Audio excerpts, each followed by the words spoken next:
Seja bem-vindo. Está começando o podcast Pelo Amor de Deus. Pelo amor de Deus! Pelo amor de Deus! Tá no ar! Podcast Pelo Amor de Deus! Eu sou Ed The Drummer e hoje novamente nos visitando para bater um papo, Fabrício Galego. Olá, boa tarde, boa noite, bom dia. Fabrício Galego na área mais uma vez. Satisfação aí estar com vocês no podcast. Olha só, e hoje nós vamos conversar então sobre finanças na família. Tá beleza, Edson! Você está escutando o podcast do site peloamordedeus.org.br e vai ao ar sempre nas sextas-feiras, a cada 21 dias. Inscreva-se no nosso feed para não perder nenhum episódio em peloamordedeus.org.br/feed/podcast ou pesquise nas plataformas e agregadores de podcast. Curta nossa fanpage em facebook.com/oficialpadd. Nos siga no Twitter através do @_PADD e também no Instagram oficialpadd. Ou entre em contato conosco através do e-mail contato@peloamordedeus.org.br.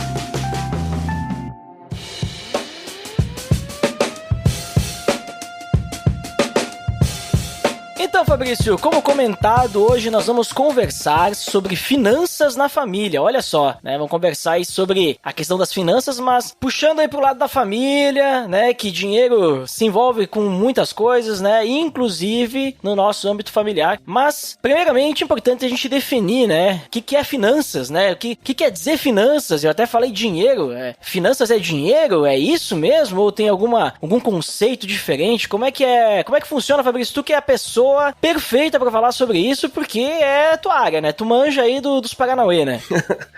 Muito bem, Eduardo. Cara, finanças é um termo bem amplo, né? Ainda mais a gente falar em família, né? A combinação dessas palavras hoje em dia, elas não estão muito... parece que não combina muito bem uma com a outra, né? Finanças em famílias, né? Como eu tenho um pano de fundo do cristianismo, né? Sendo eu cristão desde criança, né? Quando eu aceitei a Cristo, é natural que quando eu fui me aprofundar nessa área, eu fui entender qual era o ponto de vista das finanças à luz da Bíblia, né? O que a Bíblia poderia nos ajudar, né? Então a definição de finanças, do ponto de vista bíblico, é a maneira como a gente interage com o dinheiro, né? A nossa relação com o dinheiro, né? Então, tudo isso dentro aí do ponto de vista da família, né? Uhum. Então, todas as formas, vamos dizer assim, de interação com o dinheiro vai estar relacionado com finanças. Então, por exemplo... existem assim, por exemplo, finanças pessoal, finanças empresarial, finanças de família, né? Investimentos. É como se fosse um grande guarda-chuva, né? O que é finanças, né? E tem muito a ver, sim, né? Com a maneira como a gente lida com o dinheiro, mas até mesmo, se a gente parar pra pensar, a maneira como são estruturados os nossos hábitos de consumo também está debaixo desse guarda-chuva das finanças, né? Às vezes as pessoas pensam que finanças é só dinheiro, mas não. Tem muito a ver também como nós vivemos. Isso tudo tem a ver com aspecto financeiro também. Uhum. Por isso, então, que o setor financeiro de uma empresa, ele é o que lida, por exemplo, assim, pra saber onde é que tá indo o dinheiro, né? De onde é que tá vindo o dinheiro e essas coisas assim, porque vai lidar com o dinheiro, né? Isso, contas a pagar, contas a receber, né? Enfim, né? Essa gestão dos recursos, os recursos que estão disponíveis, né? Então, assim, existem necessidades, né? Em todos das mais diversas áreas, né? Por exemplo, dentro do âmbito empresarial, né? Existem necessidades de transformar a matéria-prima em produto, as necessidades de mão de obra de pessoas, né? Tudo isso, existem as necessidades e os recursos, né? Então, quando essas necessidades, o recurso, ele é pago com recurso financeiro, tem a ver com finanças, né? Entendeu? Entendi. Não, muito claro. E quando a gente fala de Bíblia, que tu comentou, né? Quando eu comecei a estudar sobre finanças, queria, né, estudar finanças à luz da Bíblia, né? Mas a Bíblia fala de finanças? A Bíblia não vai falar de Jesus, não vai falar de Deus, as coisas? Tem finanças na Bíblia? Como assim? É assim, cara, eu tenho uma preocupação muito grande com esse tema, porque imagina se eu chamasse alguém pra mandar uma mensagem pra outra pessoa, né? Imagina que não tivesse WhatsApp, eu tivesse que contratar um carteiro, alguém pra enviar uma mensagem, né? E eu falo, fala lá pro Eduardo tal coisa, né? Aí, esse mensageiro, ele vai e entrega pra você, Eduardo, uma mensagem totalmente distorcida daquilo que originalmente eu falei. Como você acha que eu vou me sentir em relação a esse mensageiro? Tu entende que eu vou ficar, no mínimo, pensar assim, cara, ele não cumpriu o papel que eu tinha carregado a ele, né? Então assim, ó, a gente tem que entender uma coisa, que a Bíblia, ela não é um livro que fala de finanças, tá? Qual que é o objetivo da Bíblia? Justamente como você falou, o objetivo da Bíblia é falar de Jesus. A mensagem central da Bíblia é Cristo, né? A mensagem salvadora de Cristo, o Evangelho, as boas novas da salvação. Essa é a mensagem da Bíblia, né? Entretanto, a Bíblia, ela em diversos momentos, ela sinaliza aspectos das finanças. Por quê? Porque uma das grandes preocupações da Bíblia é nos alertar para tudo que nos distancia de Deus, ou tudo que tem potencial de nos distanciar de Deus e nos aproximar de Deus. E as finanças, o dinheiro, ela tem um grande potencial de nos afastar de Deus se ela vira uma idolatria em nós, né? Então assim, só para você ter uma ideia, tem mais de 2.300 passagens bíblicas falando sobre dinheiro, sobre recursos, sobre diversas áreas, assim, no que tange as finanças, né? Então, só de você pensar nesse aspecto, você vê, assim, o quanto que Deus se importou com esse tema. Por exemplo, né, um outro exemplo, você tem aquela mensagem, aquela história do jovem rico que vai falar com Jesus, né? Uhum. Algo que ocorreu ali, né? E essa história do jovem rico, que principalmente no final dela, né, ela fecha a história, Jesus falando que é mais fácil passar um camelo pelo furo de uma agulha do que um rico entrar no reino dos céus, né? Então ele tá falando do quê? Do amor ao dinheiro, né? Quando o dinheiro vira uma idolatria. Nós temos 4 evangelhos no Novo Testamento, né? Mateus, Marcos, Lucas e João. Dos 4 evangelhos, 3 deles relatam a história do jovem rico. Mateus, Marcos e Lucas. Então, só por essa base, você já vê o quanto que isso é um tema que ele é importante que a gente aprenda a respeito dele. Porque Deus escolheu registrar essa história sobre a nossa relação com o dinheiro em 3 de 4 evangelhos. Uhum. E não só isso, né? Mas a gente vai pegar até... Eu sempre lembro, tem muitos provérbios, né? Que falam sobre gerenciamento de finanças e tal, recursos, né? Uhum. Muita coisa, né? Muita coisa que ensina a gente... É que assim, ó, o que acontece? Vamos lá. A Bíblia tem uma preocupação conosco, de conselhos que nos dá, de como viver uma vida equilibrada também, em todos os aspectos, né? Porque tudo que nós temos, Duda, nos foi confiado, né? Eu costumo contar essa história de quando veio o Benjamin, a gente tinha muita expectativa, né? De que ele ia nascer bonitinho e tal. Aí veio o nosso filho, ele nasceu todo enrugadinho, feio, e não tinha nada na mão dele, tava todo judiadinho, coitado, né? E todos nós nascemos da mesma forma. Então tudo que nós temos nos foi dado, nos foi confiado, né? O nosso corpo, a nossa família, o seu trabalho, os seus recursos financeiros, né? Então, sendo nós, tendo recebido tudo isso de Deus, né? Ele que é o criador de todas as coisas, nos confiou tudo isso. O que se espera é que nós sejamos fiéis com tudo que nos foi confiado, como bons mordomos, né? Tipo aquele Alfred lá do Batman, sabe? O Alfred lá que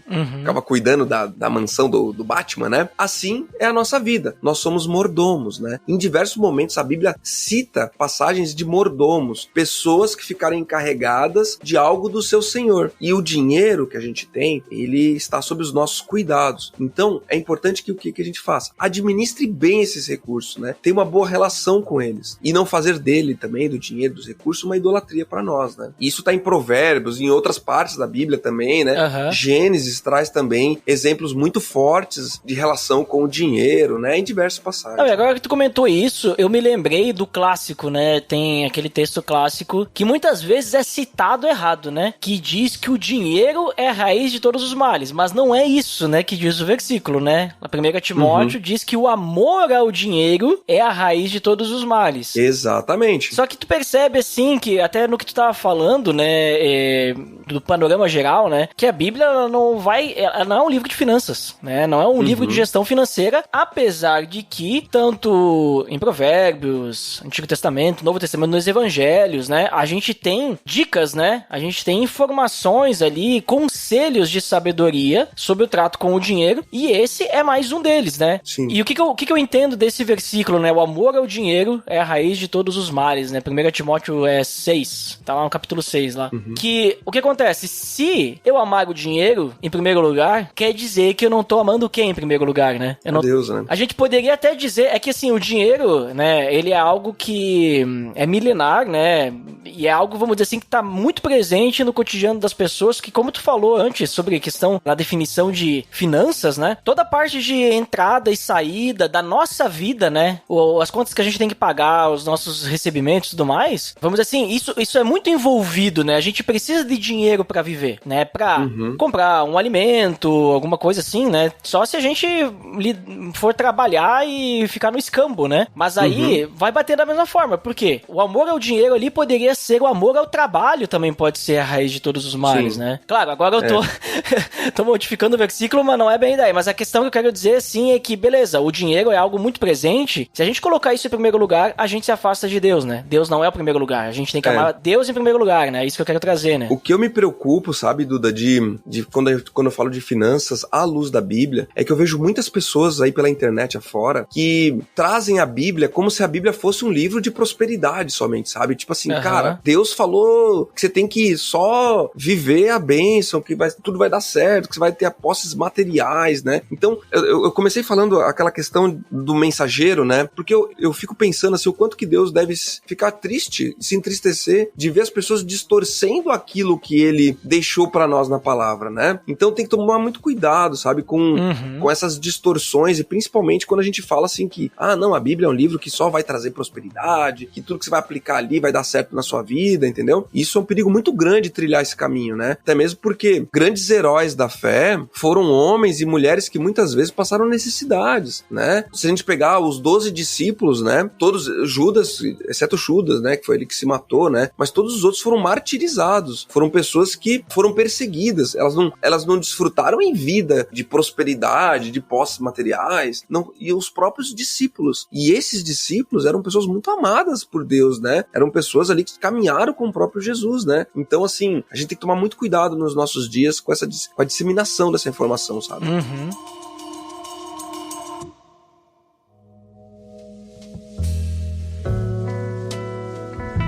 Então, Fabrício, muito interessante aí o que a gente já conversou sobre a questão de finanças, né? A gente poderia entrar aí no âmbito das finanças e na Bíblia, né? E conversar muito sobre isso. Mas eu já vou até deixar a dica, porque o Fabrício tem um canal no YouTube lá, o Guarda Renda, né? Já fica a dica aí pro pessoal, inclusive, link no post. Pessoal que lá o Fabrício tá sempre falando de finanças à luz das escrituras, né? Então, hoje nós vamos nos focar na questão da família, né? Porque, assim como é citado, né, que o dinheiro é a raiz dos males, nossa, citado errado, né? Mas, querendo ou não, o dinheiro em si, né, é algo que muitas vezes acaba criando complicações no meio das famílias, né? Infelizmente, isso acaba acontecendo. Mas, antes disso, Fabrício, quando a gente fala de finanças, né, de uma pessoa solteira, por exemplo, eu ainda não sou casado, na verdade eu já sou, mas vamos fingir, né? Ainda não sou casado, e aí eu tenho a minha vida financeira, eu trabalho e tal, eu moro sozinho. E aí eu caso. E aí eu começo, então, agora eu tenho uma esposa. Agora eu começo a ter que gerenciar minhas finanças junto com minha esposa. Aí a gente tem um filho.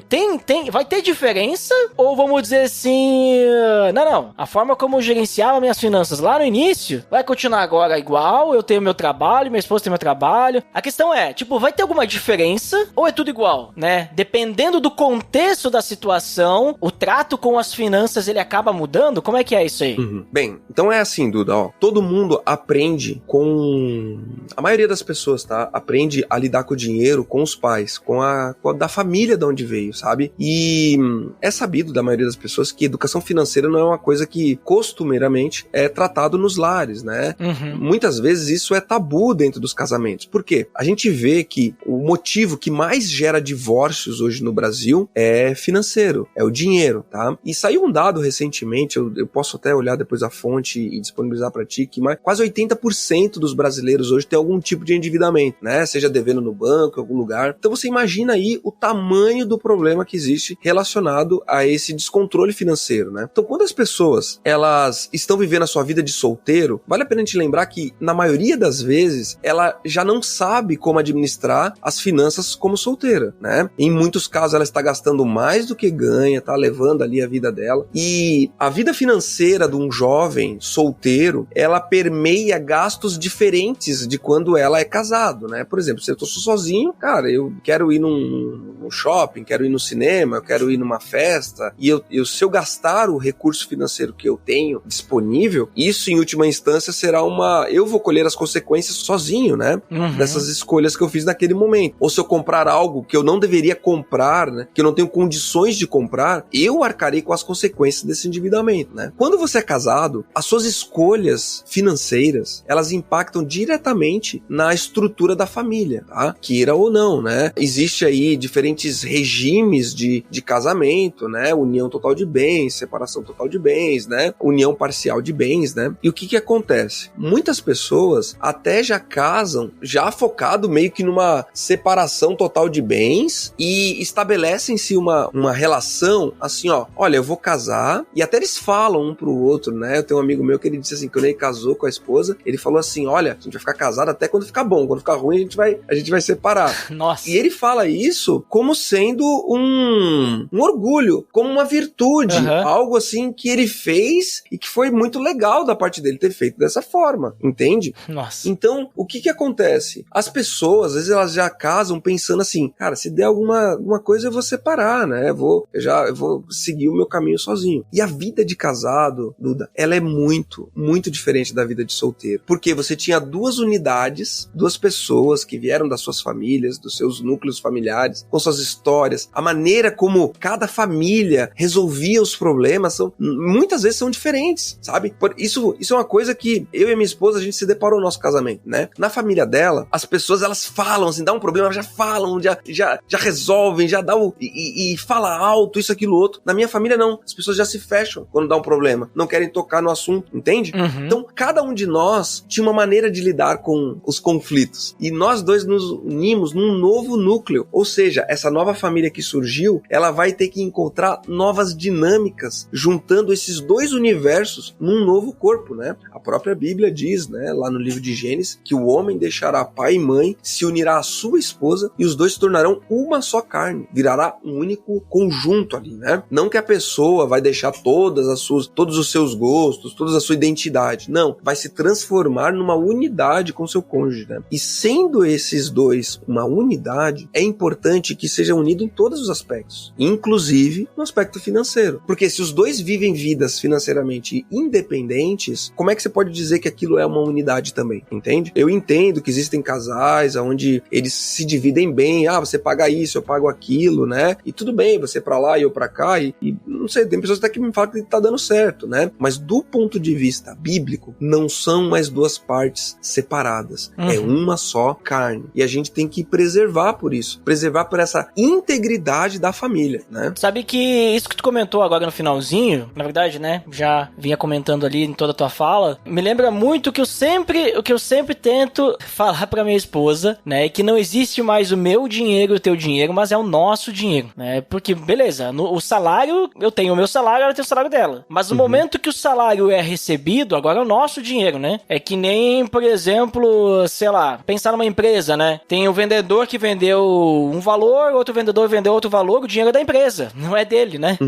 Ele vendeu pra empresa, é a mesma coisa, nós estamos recebendo nosso salário pra família. E aí isso é bem interessante o que tu falou lá no início, que quando um jovem, ele resolve gastar o seu dinheiro de uma forma irresponsável, ou responsável, né? Indiferente, a consequência da sua irresponsabilidade ou responsabilidade é só dele. Mas no momento que nem tu falou muito bem, no momento que a gente casa, a gente se torna um, e agora eu tenho que dividir a consequência com o outro, né? Por isso que a decisão também é importante ser dividida, né? Isso que tu comentou, de dividir os gastos até pode funcionar, né? Mas nas questões básicas, né? Agora, tipo, ficaria meio estranho se eu resolvo, sem pedir pra minha esposa, pegar, sei lá, as nossas economias e comprar uma moto de, sei lá, 30 mil reais. Do nada, assim, né? Sem conversar. Acho que não é uma questão que eu posso decidir sozinho, porque agora, que a gente falou, nós somos um, né?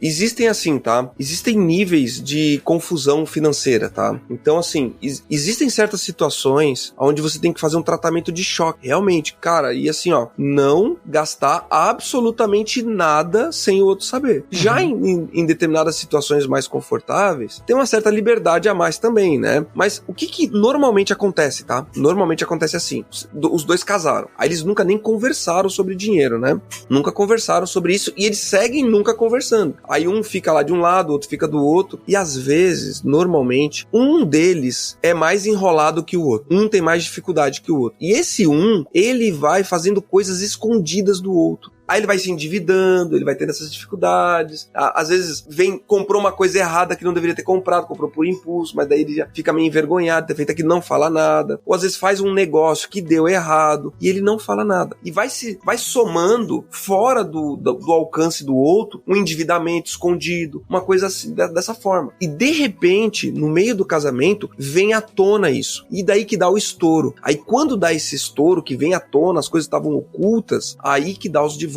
Aí é que se separa, entendeu? Normalmente, esse é o caminho que se trilha em muitos casamentos. E te falo uma coisa, sabe? Dentro da igreja não é muito diferente de como tem sido no mundo, sabe? Nos casamentos dentro da igreja, é raro você ver casais que têm essa transparência 100% quanto às finanças. Em termos gerais, sabe? Eu acho isso até... tu falou assim do teu salário, meu salário, né? Eu me aproprio do salário da minha esposa. E ela se apropria do meu salário. Mas é isso aí. Quando eu paro e penso assim, quanto que eu ganho de salário, né? Eu pego e eu calculo dela junto, porque é a renda da nossa casa, né? E isso é muito legal, porque sendo um casal e tendo duas rendas junto, vocês estrategicamente podem fazer movimentos que sozinho você tem menos condições de fazer, entende? Então, isso é mais saudável você pensar a dois as finanças. Você tem um ponto de vista diferente, né? Por exemplo, ele vai tender a segurar mais, o outro vai tender a ser mais arrojado dos investimentos. E essa dupla conseguirá ter um desempenho melhor no que tange as finanças do que os dois individuais. Sem contar quando chegam os filhos, né? Aí quando chegam os filhos, daí agora tem mais uma pessoa ali pra alimentar, pra cuidar, pra comprar comida, comprar remédio, né? E é alguém que não tá colocando dinheiro pra dentro. Cara, e assim, quanto aos filhos, e eu tenho uma história que eu conto, sabe, que ela é muito marcante pra mim, sabe, que quando meu pai me deu vários presentes, tá, ao longo da minha vida, todo dia eu parei pra pensar em todos os presentes que meu pai me deu, né, meu pai viajava e quando ele chegava, ele sempre trazia presentes pra nós, né, a mala cheia de presentes, né, o que acontece? Eu não lembro dos presentes que meu pai me deu, aí eu pensei assim, cara, quais foram as coisas mais valiosas que meu pai me deu? E as coisas mais valiosas que meu pai me deu foi aqueles momentos que meu pai tirou tempo pra ir comigo lá, não sei aonde, soltar pipa comigo, e investiu tempo comigo, sabe? Então assim, hoje em dia, na família, com filhos ou entre o casal, existem coisas que o dinheiro não compra, Duda, sabe? E essas coisas são mais valiosas do que as coisas que o dinheiro compra. Tipo, cara, você pegar um celular, sabe? Cara, o celular, você compra ele e no outro dia já tá desatualizado, né? O mercado, esse mundo, por assim dizer, né? Falando mais assim, dentro de um contexto cristão, a gente fala muito do mundo, né? Esse mundo, a todo momento, ele quer te seduzir para que você invista nas coisas, compra coisas. E para você comprar as coisas, você tem que trabalhar e ganhar dinheiro, né? E as coisas passam, né? E as experiências, os relacionamentos, essas coisas não é o dinheiro que compra, são aspectos diferentes da nossa caminhada, sabe? Então, no que tange os filhos, o relacionamento em casal, a gente tem que aprender a inverter um pouco os nossos valores, né? Valorizar aquilo que nem sempre é comprado com dinheiro. Sim. E pelo que tu já comentou, uma pergunta que eu tinha pra gente conversar também, mas tu já comentou bastante, ficou acho bem claro, era sobre como que o dinheiro, as finanças, né, da família, ela pode influenciar o relacionamento, mas como tu trouxe a estatística ali, né, da quantidade de divórcios por causa do dinheiro, muitas vezes as pessoas já casam, né, pensando nisso, e querendo ou não, até no meio cristão, né, tipo, a gente, beleza, estatística geral, mas no meio dos cristãos tem muito divórcio também acontecendo, infelizmente, né. E sabe que assim, Duda, se eu tivesse que dar um chute, eu diria que o seu casamento tem mais chance de dar errado do que dar certo, sabe por quê? Estatisticamente no Brasil, mais gente se divorcia do que gente se casa. Se você for hoje nos dados dos cartórios no Brasil, existe mais divórcio do que casamento, cara. Então para e pensa nisso, como é absurdo isso, entende? Se você olhar para um casal se casando, assim, olhar eles ali casando ali no altar, né? Assim, cara, esse casal tem mais chance de dar errado do que dar certo no Brasil, falando unicamente de estatística. E se a gente olhar todas as coisas que pode levar ao divórcio, o dinheiro é a principal causa. As pessoas, inclusive, elas são mais abertas abertas para perdoar. Quando há uma traição, por exemplo, quando há um tipo de infidelidade no que tange infidelidade amorosa, do que efetivamente a infidelidade financeira, entende? Então é uma temática muito séria, sabe? E uma coisa que eu também queria dizer quanto a isso, finanças a dois, que é o seguinte: normalmente, um dos dois é mais habilidoso com o dinheiro do que o outro, tá? Normalmente no casal, sabe? Então essa pessoa que ela é mais habilidosa, ela tem que tomar a frente de buscar organizar essas finanças, tá? Sem diminuir o outro. Sabe por quê? Porque o dinheiro, muitas vezes, ele é uma moeda de poder no casamento, tá?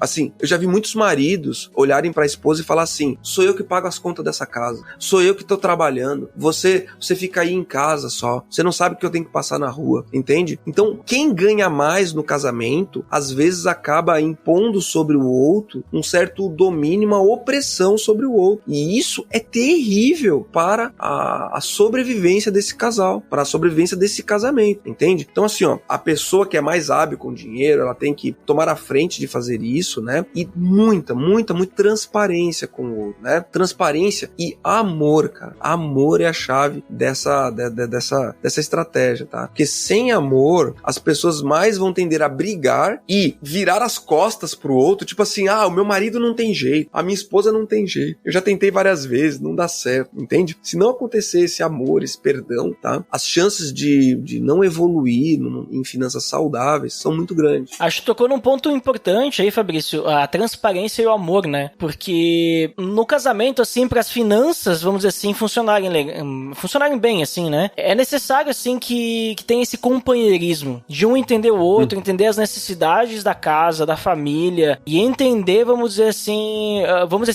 vamos ir pro mesmo caminho, ter os mesmos objetivos e assim vai. Porque senão, beleza, a gente tá falando de divórcio e tal, já o último ponto. Mas pode começar com aquela questão: ah, o fulano quer comprar uma televisão tal tipo, daí a esposa, ela não quer, tipo, não, a gente não precisa disso. E aí começa a briga por causa de como que a gente vai gastar o dinheiro, né? Tem dinheiro, o dinheiro não, né? A falta do dinheiro não seria um problema, né? Mas já começa aí a briga por causa de supérfluo, né? E essas coisinhas pequenininhas que vai vindo aqui, coisinha ali, que muitas vezes vai aumentando, não é tratado, não se tem transparência, daí passa uma semana, aparece a televisão lá na sala. Ah, tu comprou não sei o que, eu falei que eu não queria. Ah, mas a gente tem dinheiro sobrando, não vai faltar dinheiro. Mas a questão, né, tipo, não queria, não foi conversado, foi lá e fez igual, né? Escondido, que nem tu falou, mas aparente, né? Então eu vejo assim que tem que ter esse amor, que nem tu falou, essa transparência, essa conversa de traçar os planos juntos, né? Porque não adianta, agora eu não vivo mais sozinho, né? Eu não posso traçar um plano sozinho, sei lá, vou decidir que eu vou fazer um intercâmbio na Europa, eu vou largar minha esposa aqui. Não, isso não existe, né? Ou vou ser missionário, nem falei com a minha esposa. Não tem algo assim, né? Agora tem que viver junto, né? É, cara, sabe que eu conheço um casal que, quando eles não tinham dinheiro, eles estavam bem, o relacionamento deles, né? Olha, a partir do momento que eles tiveram mais recursos financeiros, eles começaram a brigar. Por quê? Porque o marido ele era impulsivo, ele comprava várias coisas que, sem falar pra esposa, começaram a brigar pelas pequenas coisas e brigar, e começou a virar uma coisa sustentável, até que foi e se divorciou. Aí fico pensando, né? Olha só, o ter muito recurso foi uma tentação tão grande quanto não ter também, né? Não ter até melhor, porque daí os dois se juntavam ao redor daquela situação e batalhavam juntos pra superá-la, né? Então, na verdade, assim, Duda, o dinheiro, ele não é nem mal e nem bom. Ele é combustível, cara. Combustível.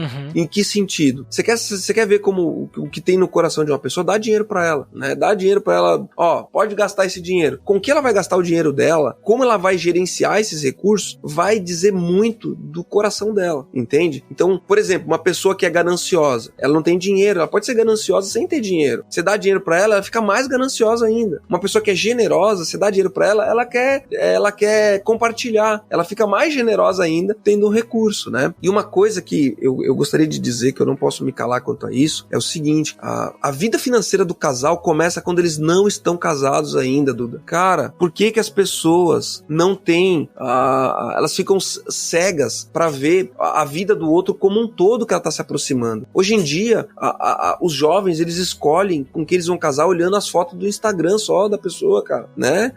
Eu fico até bonito no Instagram com alguma, eu fico meio esquisito. Mas, tipo assim, cara, a gente tem que conhecer a pessoa como um todo, aquilo que ela valoriza, como ela trata os pais, se ela é uma pessoa que realmente é devota a Deus ou ela é só de fachada, sabe? Como ela tá endividada, ela tá gastando o dinheiro dela com coisas que pra você também são valiosas, entende? Então, como é que você vai dar passos de fortalecer vínculos com uma pessoa de que você já vê que ela é muito diferente de você, que você vai ter um problema naquela área? Tu me entende? Com certeza. Então tem que ficar esse alerta também. Sim, muito importante esse alerta. Inclusive, com a minha esposa, a gente teve essa atitude, né? Esse caminho, né? Antes mesmo de começar a namorar, a gente já tinha conversado sobre tudo e mais um pouco. Inclusive sobre finanças, como a gente administra como a gente administrava solteiro, né? O nosso dinheiro, como que era a nossa forma de lidar com o dinheiro, se a gente era muito impulsivo, gostava de gastar, sobre como que a gente imaginava em gerenciar o dinheiro depois de casar, isso antes de começar a namorar. Como a gente imaginava e tal, a gente não tinha nem noção, né? Mas já estávamos conversando sobre isso, planos de futuro, sobre se imaginava sair da cidade, do país, alguma coisa assim. Que legal, cara, que legal. Então, e eu vou te dizer, Fabrício, isso foi muito importante pra nós. Foi muito importante porque, claro, depois a gente namorou e a gente pôde conversar mais sobre isso, mas quando a gente casou não houve surpresas, né? Então eu casei exatamente com a pessoa com que eu quis casar, né? Que legal, cara, que legal. Sabe que uma vez eu tava conversando com uma jovem, Duda, e ela relatou uma coisa que foi muito triste, eu ouvi dela. Ela falou assim, quando a gente é nova, ela me falou assim, a gente tem muitos critérios pra escolher um namorado, né? Aí tem que ser bonito, tem que ser cheiroso, tem que ter um bom trabalho, tem que ter o carro, tem que ter isso, tem que ter aquilo, né? E à medida com que os anos passam, e essa moça, ela vai envelhecendo, né? Envelhecendo assim, entre aspas, né? Ela vai tendo mais idade. Esses critérios, eles vão caindo por terra. Tu me entende? Não precisa ser tão bonito. Se tiver 2 dentes na boca, já tá bom. Né?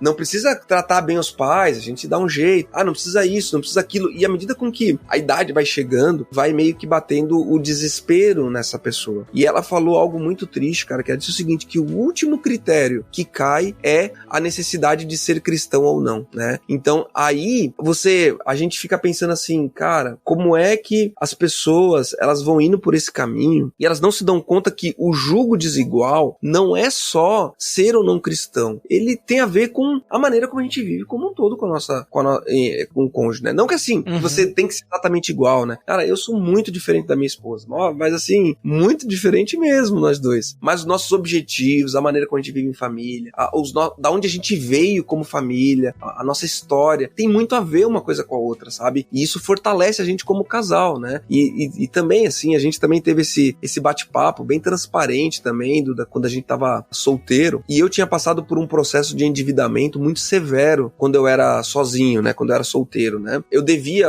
se a gente levar em proporção, assim, o que era equivalente a um apartamento hoje, eu devia, né? E o pior é que não foi uma dívida que eu gerei, geraram no meu nome, eu não sabia, né? E eu tava pagando essa dívida, e eu lembro que quando a gente casou, faltava assim 4 mil reais pra me pagar da minha dívida, né? Em parcelia de 100, né? Aí a minha esposa, quando a gente era solteira, ela perguntou bem, quanto você tem dinheiro guardado, né? E quando ela falou isso pra mim, eu engoli seco, porque eu só tinha uma dívida, não tinha dinheiro guardado, né? Aí eu falo, mas eu fui transparente com ela, falei assim, olha meu bem, eu tenho essa dívida aqui, tô pagando, mas eu tenho a minha força de trabalho, eu tenho a minha energia e eu acredito de verdade que, como casal, a gente tem plena condições de tocar a nossa vida financeira a dois. E daí aconteceu uma coisa interessante, Duda, que é o seguinte, a gente decidiu casar, né? A gente namorou 1 ano e 2 meses, eu e minha esposa. Depois de uma semana de namoro, a gente já marcou a data do casamento. Foi uma história meio doida, assim, porque eu já conhecia ela há muitos anos, né? E a gente marcou essa data do casamento. Daí a gente abriu uma planilha no Excel do casamento, né? Daí ali naquela planilha a gente colocou assim, fotógrafo, buffet, salão, vestido, né? Tudo que era os custos do casamento, sabe? A gente fez uma planilha. Aí fiz uma coluna do lado assim, Fabrício, Aline. Aí, Fabrício vai pagar o fotógrafo. Daí eu colocava lá, paguei o fotógrafo. Aline vai pagar o vestido. Aí, a minha sogra deu o vestido. Daí colocava lá a sogra. Minha esposa pagou tal coisa. Eu paguei tal coisa. E assim a gente foi pagando tudo que a gente queria pro nosso casamento. Buffet, aí fui lá e pagava 2.000 lá, 1.500. E assim a gente foi pagando, né? Quando chegou no nosso casamento, no dia do casamento, que foi um ano e 2 meses depois, né? Tava tudo pago, tudo pago daquela festa que a gente tinha sonhado. E foi bem meio a meio, assim, o que a gente pagou, né? Disso tudo. Aí aquela planilha do nosso casamento, a gente foi pra lua de mel, a gente recebeu aquele dinheiro da gravata, né? Eu recebi aquele maço de dinheiro de gravata, fiquei com o bolso cheio de dinheiro. A gente foi viajar pra Ushuaia, aquele dinheiro da gravata. Agradeço aí todo mundo que tava lá no meu casamento, deu dinheiro. A gente foi pra Argentina, né? A gente gastou aquele dinheiro lá. Foi muito gostoso. Aí depois, quando a gente voltou pro Brasil, aquela planilha dos gastos do noivado se transformaram na nossa planilha financeira. A gente abriu uma nova abinha ali embaixo e ali a gente começou a organizar a nossa vida financeira a dois como casal, né? E isso, desde o primeiro dia de casamento, trouxe pra nós uma organização financeira. E depois, até minha esposa, né? Ela saiu do trabalho dela, veio aqui pro sul do Brasil e só eu trabalhava, inclusive, né? E ali a gente começou as entradas, as saídas, quanto que a gente gastava com isso, quanto que a gente gastava com aquilo, mês a mês acompanhando, quanto você está gastando de luz esse mês que vem, a gente tem como baixar, e ali a gente foi gerenciando o dinheiro, e a gente começou o quê? Além de gerenciar só o que a gente gastava, planejar como nós iríamos gastar o mês que vem, né? Porque isso faz toda a diferença também, né? Você ganha lá 5 mil, 10 mil, independente, como você vai gastar esse dinheiro, isso faz parte de um planejamento, e uma vez por mês, eu e a minha esposa, né, aqui que a gente pega, até hoje a gente faz isso, juntamos ali tudo que a gente gastou, a gente alimenta essa planilha, a gente vê as entradas, né, pegamos esse montante que excede hoje, né, fazemos os nossos investimentos, colocamos lá para render, visando o nosso futuro, a nossa independência, né. Existem coisas, cara, que é muito gostoso de fazer isso a dois, né. Por exemplo, né, não sei se vou te dar uma dica para quem tá ouvindo também, né, não sei se faz isso já, mas é o seguinte, existem gastos que eles são gastos esporádicos na nossa vida. Por exemplo, né, você tem um veículo, Duda? Tenho. Tem? E uma vez por ano você tem que pagar o seguro e o IPVA desse carro, né? Então, você faz todo mês um pagamento pra você ter o dinheiro pra quando chegar isso você poder comprar à vista no dinheiro?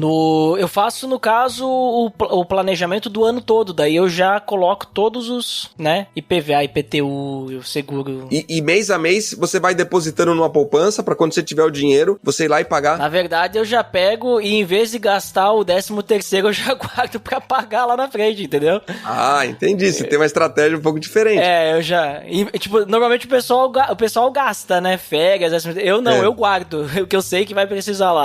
Normalmente, o que as pessoas fazem quanto a esses gastos esporádicos, né? Recebeu ali, tem que fazer o seguro do carro, vai dar R$2.000, parcela em 12 vezes, daí ela fica o ano todo pagando aquela parcela, depois já vence de novo. Só que quando elas fazem isso, elas estão pagando juros, né? Porque uma coisa é você pagar em 12 vezes, Sim. outra coisa é você ter o dinheiro pra pagar à vista, né? Então, assim, isso é um dos pontos que a gente executa, mas outro que é bem legal também, a gente faz uma poupança para viagens. Então, assim, todo mês, X valor, a gente vai juntando aquele montante.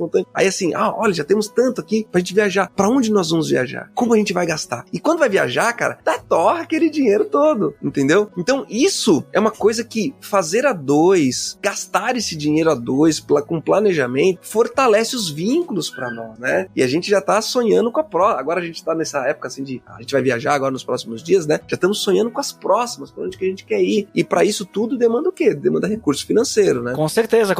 Eu normalmente, é que agora a gente se mudou, aí tem reforma, aí estamos comprando coisa ainda, então agora a gente tá só gastando, né? A gente passou por essa etapa aí, cara, é muito legal também. Então, vamos dizer assim, agora o que a gente tá fazendo, porque eu tenho uns investimentos ali que eu não queria mexer, então eventual emergência tá ali, né? Então agora a gente precisa comprar um sofá. Aí nós estamos então agora guardando pro sofá, né? Só que não só pra isso, tem pra outras coisas também. Então eu tenho lá, essa aqui é a caixinha do sofá, essa aqui é a caixinha do outra coisa, caixinha da outra coisa e tal, e assim vai, né? E aí a gente vai e assim, eu vejo que é bom quando o casal, ele entra em consenso, porque querendo ou não, pra te poder conquistar algo, alcançar teus sonhos, que nem tu falou, fazer uma viagem, tu precisa deixar de fazer outras coisas, né? Dependendo, claro, se a pessoa tem muitos recursos financeiros, talvez não precise, né? É fácil pra ela. Mas pra quem não tem tanto recurso financeiro, então vamos dizer assim, pra te poder, sei lá, comprar um celular novo no ano que vem, ou fazer uma viagem no final do ano, alguma coisa assim, ou, sei lá, ir num restaurante legal uma vez por mês, tu vai precisar deixar de fazer outras coisas, como por exemplo, sei lá, deixar de pedir uma pizza toda semana, que nem, sei lá, tu gostava de pedir quando era solteiro, ficar comendo fora todo dia, ficar comendo fora todo mês, sabe? Então, tu acaba negando algumas coisas, mas quando se tem um propósito, se tem um objetivo, e isso é em casal, negar essas outras coisas não é algo, vamos dizer assim, que faz falta, mas tu sabe, não, eu tenho um objetivo, né? Tem um objetivo, Eu exatamente. escutei hoje uma música que me tocou bastante. Inclusive, eu vou deixar o link no post, né? Do Justus e Peccator, né? Peccator. Eu nunca sei pronunciar o Peccator ali do Justus e Peccator, né? Mas é uma música baseada no Salmo 23, né? Salmo 23 a gente conhece. O Senhor, meu pastor, e nada me faltará. Então, por exemplo, assim, eu tenho a Deus. Então, Deus é o suficiente pra mim. Então, todas as coisas que eu tenho, né? Tipo, nada vai me faltar, porque o que é importante pra mim, Deus vai me suprir. Então, aquilo que, vamos dizer assim, eu tenho falta, né? Sei lá, daqui a pouco eu tenho falta do pecado, isso não me faz falta, né? Isso me tocou muito, assim, essa interpretação, né? Em cima daquilo que nada me faltará. E realmente, aquilo que me falta hoje não me faz falta, né? Porque isso não é importante pra mim. Então a gente começa a perceber quando a gente tem um propósito, e o propósito tá alinhado com Deus, tá alinhado com a Bíblia, com glorificar a Deus, com a nossa família, com o nosso dinheiro, com as nossas finanças e tudo mais, as coisas que são supérfluas não vão nos fazer falta, né? Eu penso muitas vezes no pessoal que é missionário, e a gente tem missionários que estão em lugares bons, tem missionários que estão em lugares ruins, difíceis, né? Que não tem tantas pessoas ajudando eles a se sustentar e tudo mais, e muitas vezes acabam passando por necessidade, né? Mas tu vê que mesmo assim, eles estão lá, e eles não desistem, porque os recursos e tudo mais, o que Deus está trazendo está nos sustentando. E isso é o importante, porque a gente está aqui com um propósito, né? Então acho que isso, a questão, o senso de propósito, transparência e amor, ajuda muito, né? Quando a gente fala de casal. Ah, com certeza, cara, com certeza, cara. É muito legal, né, isso aí que você tá falando, cara, estar satisfeito, né? Acho que a satisfação, né? Cara, eu acredito em algo que é o seguinte, que você tem que viver a sua vida dentro da sua realidade, sabe? No que tange a vida financeira. Acho que as pessoas, elas se endividam muito porque elas não estão vivendo a sua realidade, né? Elas estão vivendo outros aspectos, né? E essa sua realidade, ela tem que contemplar automaticamente a generosidade também, cara. Porque assim, claro que a falta do dinheiro é um problema, e ter muito também, ser ganancioso, né? A própria Bíblia também nos alerta muito essa questão da ganância, ter e ganhar cada vez mais, né? E o antídoto que ela nos aconselha é ser generoso, estender a mão pro próximo, né? Então ter esse equilíbrio, ele faz toda a diferença, sabe? Não que é errado você pegar e comprar um celular novo, né? Ah, não vou mais comprar um celular novo, não vou trocar de carro, não vou fazer mais nada, porque tem que estar satisfeito, né? Mas assim, tenha hábitos de consumo dentro da sua realidade, entendeu? Com sabedoria, com diligência, né? Lembra que assim, ó, que você vai prestar conta diante de Deus da sua vida, né? Eu não sei se a gente vai prestar conta de tudo que a gente comprou pra Deus, né? Mas assim, mas como a gente geriu todos os recursos, isso não será cobrado, né? Então eu tendo a pensar que até mesmo no que tange a nossa vida financeira, a gente vai ter que dar conta, né? Eu conheço pessoas, já vi pessoas que elas vão numa loja e elas compram já sabendo que não vão pagar, entende? O que é isso, Duda? Isso é mentira, cara. Você tá lesando, isso é roubo, né? Você tá roubando aquela loja, né? Já sabendo que você não tem dinheiro pra pagar aquilo que você não vai pagar, né? Então, a gente não deve ir por esse caminho, né? Então, ter equilíbrio, viver uma vida dentro da sua realidade financeira, com generosidade, ofertando, né? Sendo generoso ao próximo, estender a mão ao necessitado e glorificando a Deus com todas as coisas, vai fazer com que a gente viva uma vida leve, uma vida em paz, né? E, Fabrício, agora uma questão mais opinião, assim, né? O que tu acha, assim, de uma questão, por exemplo, assim, temos o casal aí, o uso individual das finanças, em que sentido, né? Porque eu já vi algumas pessoas comentando assim, claro, cada um se organiza da sua forma, né? Mas como é que tu vê, por exemplo, o pessoal que, sei lá, nós temos aqui o nosso salário, o nosso dinheiro, mas a gente reserva um valor pro marido, um valor pra esposa, pra eles gastarem como quiserem, né? Sem medo de ser feliz, né? O que tu acha sobre isso? Normalmente, Duda, o que acontece é assim, tá? Eu vejo assim, pela experiência que eu tenho de conversar com as pessoas sobre finanças, tá? Normalmente o homem, ele tende a ser mais responsável por a maior parte das contas da casa, tá? E, às vezes, a mulher, ela fica com aquele dinheiro meio que, assim, pras coisinhas dela, assim, sabe? Em geral, é isso que...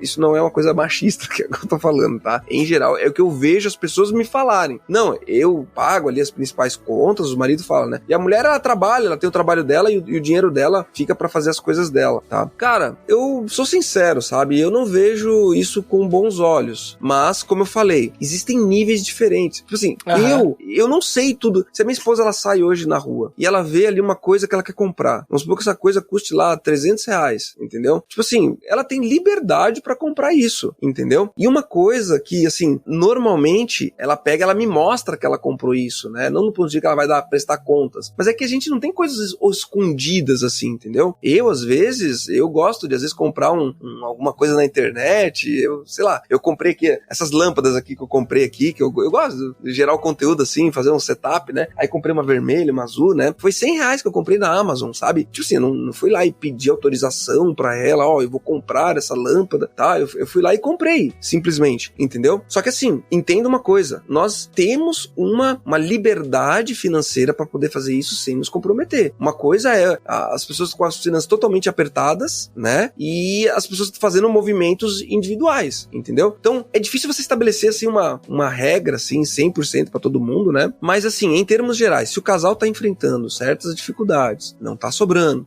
tá ficando só no 0 a 0, tá empatando dinheiro, tem que passar por esse caminho, sabe? De abrir as finanças, sabe? De lançar luz sobre aquilo, ver o que tá acontecendo, ver onde tá sendo o buraco, né? E às vezes o outro é capaz de te ajudar, né? A conselhos, né? Mas eu respeito quem faz isso de maneira separada, né? E se eu tivesse que dar um conselho para essas pessoas, é o seguinte: comece a unir mais, né? Esse casal, né? Daqui a pouco isso é um indício de um afastamento entre o casal, entende? Então, pode ser um primeiro passo para as pessoas. Por exemplo, vou te dar um exemplo. Você acha certo o casal dormir em cama separada? Eu não acho, a não ser que tenha alguma questão de saúde, né? Que necessite isso. Senão não faz sentido, né? Então, mas tudo bem. Mas isso que você tá dizendo é algo assim, não existe um versículo na Bíblia que diga que o casal tem que dormir na mesma cama. Exatamente, entendeu? Não tem. Mas acho estranho, né? E eu acho muito complicado, entende? Eu acho muito complicado, eu durmo com a minha esposa. Eu acho muito complicado eu chegar e falar assim, não, dormir numa cama separada é pecado. Entendeu? Não, isso não, tipo, né? Assim, ou então, é errado dormir na cama separado. Cara, eu, pessoalmente, aconselho que o casal durma junto, né? Porque é no leito que tem as intimidades, é no leito que, às vezes, sei lá, acontecem conversas mais profundas, entendeu? Mas, tipo, a gente tem que tomar muito cuidado também pra não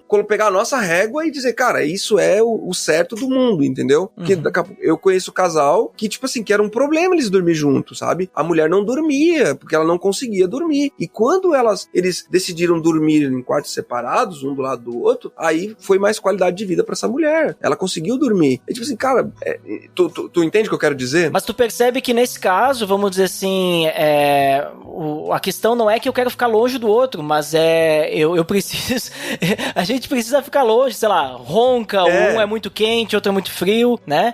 Então tu percebe que, vamos dizer assim, quando o dormir em quarto separado começa a ser uma questão de afastamento, que eu acho que é o problema, sabe? Que nem tu falou, não é uma regra. Assim como essa questão, digamos, em ter mesada, alguma coisa assim que o pessoal fala, né? Cada um tem a sua mesada, né? Também não é algo que, vamos dizer assim, é proibido. Mas qual que é o intuito disso, né? Porque se o intuito for, não... entender a motivação, né? Porque, eu quero ter aqui independência pra comprar o que eu quiser sem que a minha esposa fique reclamando, me incomodando. Ou, no caso da esposa também, sem que o meu marido fique botando pitaco. Aí eu acho que o problema ali não é o dinheiro, não é como que vai gastar, mas eu não quero dar satisfação pra minha esposa, né? Eu quero independência da minha família na área financeira. É que nem quando a gente tem aquele clichêzão, né? Tipo assim, você entrega tudo para Deus ou só algumas partes da sua vida, né? Então você vive realmente em família ou só algumas partes da sua vida é vivida em família, né? Porque, por exemplo, uma coisa eu tenho independência, né? Tipo assim, com minha esposa, ou como tu comentou, né? Tu e a tua esposa, no sentido, eu vou comprar tal coisa ali, mas a gente conversa sobre as finanças, a gente sabe a realidade financeira nossa no momento, né? Então eu não tenho uma mesada. Mas se a minha esposa quiser, sei lá, tomar um café de tarde, ela vai, né? Não precisa falar pra mim antes, né? Quando é um valor maior maior, ela sabe como estão as nossas finanças agora, aí ela vem e pergunta, tu acha que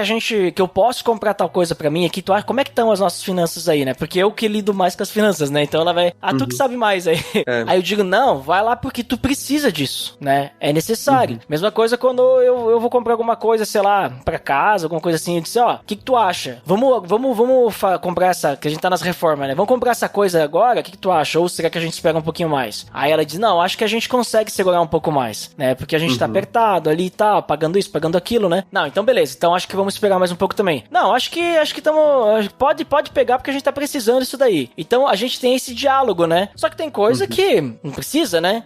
Acho que o que você falou aí que é chave é a motivação do coração, né? Motivação, porque, cara, isso aí. Realmente, isso pode estar dando fortes indícios de que o casamento, ele tá indo por caminhos da independência, né? Na verdade, existem... Sabe, antes de continuar te cortando, Fabrício, antes de continuar, o casamento, em vez de tu ter uma esposa, tu passa a ter uma colega de apartamento, sabe? E existe um negócio que é o seguinte, Duda, existe a independência, a dependência e a interdependência nos relacionamentos, sabe? Pessoas independentes, elas vivem vidas separadas, elas são independentes uma da outra, né? Pessoas dependentes também é um problema, porque ela não consegue ter a sua identidade, tomar nenhum tipo de decisão, tudo, ela fica engessada, né? Então, também é um problema, né? E o ideal é a gente buscar a interdependência. O que é a interdependência? É assim, ó, você saber que você pode contar com o outro, entende? Tipo assim, cara, eu sei que com ela não tem segredo, é assim, eu posso, se precisar de um negócio dela, ela tá ali pronta, entendeu? E se ela precisar de mim, eu tô aqui pronto também, entendeu? E isso tange as finanças, tipo assim, cara, eu confio na minha esposa, eu sou interdependente dela, entende? Se eu precisar comprar algo, eu vou comprar e ela sabe que pode contar comigo, e se a gente juntos precisar fazer um sacrifício de algo, a gente vai fazer. Às vezes, os objetivos dela são colocados em primeiro lugar, às vezes o meu, né? Só que o que acontece? Muitas vezes, as pessoas não chegam nesse nível de relacionamento, e às vezes só as vontades de um são executadas em detrimento da vontade do outro, entende? Então... Mas daí é um problema, né, também.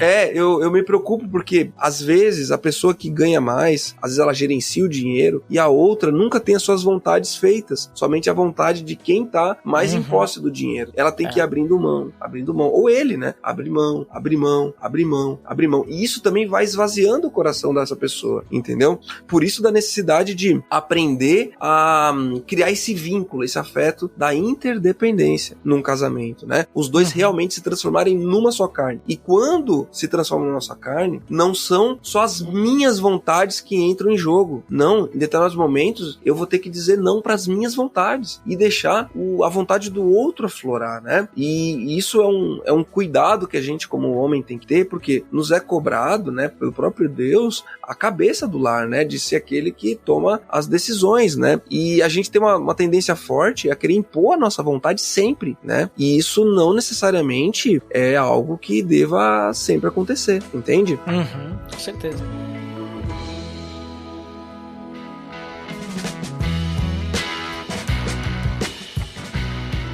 Então, Fabrício, muito bom o papo que a gente teve aí. Olha, acho que a gente poderia ter conversar muito mais ainda, né? Mas vamos encerrar por aqui. Mas vamos lá, Fabrício. O que você finalmente considera diante aí do nosso papo? E depois, comenta aí pro pessoal aonde que eles podem encontrar também. Se você tá passando por uma situação que é desafiadora no que tange as finanças em casal, quero te dar uma dica, quero te dar algumas considerações finais. Independente se você é homem ou mulher, tá? Primeira coisa, vai pra Deus e coloca essa situação, tá? E quando vai pra Deus, a gente tem sempre assim, ó, a parte de Deus e a parte da gente, né? Então assim, confia em Deus, né? Coloca diante de Deus essa situação, pede pra ele te orientar e vai fazer a sua parte, tá? E vai atrás dessa organização efetiva do que diz respeito às suas finanças. E a dica é o seguinte, converse a respeito de finanças, tá bom? Sem brigar. Não vai pra uma discussão, as chamadas DR, colocar a relação em dias lá, né, tirar limpa essa relação, colocar os pingos nos is, né, às vezes a gente quer muito pronto